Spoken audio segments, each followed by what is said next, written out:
Around 5:45 p.m. on December 1st, just hours before her 22nd birthday, Grace met 26-year-old Jesse Kempson, an Australian man who was also visiting Auckland. Right before she greeted him, she snapped a picture of the Sky City Christmas tree and sent it to her family.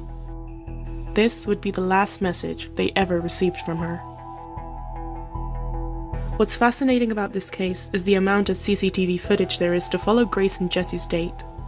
Thanks to all the images, we're able to construct an incredibly detailed timeline of Grace's last hours alive. After an awkward hug and some nervous smiles, the two went into a burger bar for some dinner. They seemed to get along great and decided to get some drinks at a Mexican bar after dinner, just after 7 p.m. At around 8:30 p.m, Jesse paid for the drinks while he talked to the bartender, and the two headed out towards their next destination, a bar just a few minutes away from his apartment. It's during their time at this bar where the two start to get comfortable with each other, and at 8:50 p.m, the footage shows them kissing. The two appear flirting and kissing for the next hour or so, and nothing suggests this is anything different from a casual date. At one point, Jessie left the table for a few minutes, and Grace used that time to text one of her friends back home. "I'm on a date with a guy who's a manager for an oil company," she told her. "Cocktails all around. He was like, 'It's your birthday tomorrow, we're getting smashed.' He lives in a hotel. I click with him so well, I will let you know what happens tomorrow." After these texts, Jessie returned to the table, and the two continued to kiss and share drinks until 9:40 p.m, when they're seen exiting the bar and entering the City Life Hotel, where Jessie had rented an apartment. They walked very close together, Jessie's arm around her shoulder, and they both looked happy and relaxed.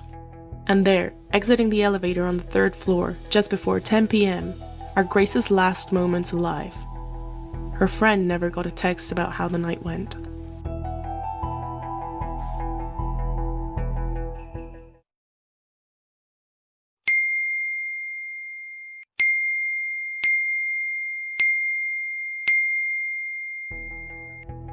On the morning of December 2nd, Grace's family and friends began texting her and trying to call her.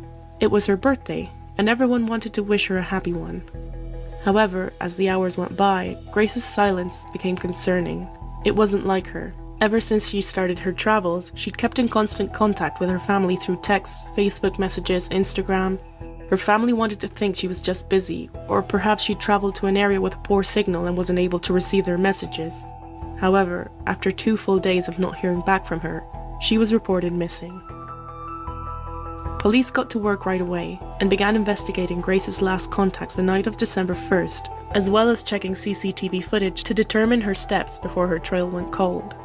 Soon enough, they found out she'd last been seen heading towards her date's apartment. After checking the footage of all the doors in the hotel, they discovered Grace never left the building. Jessie, however, did, in multiple occasions.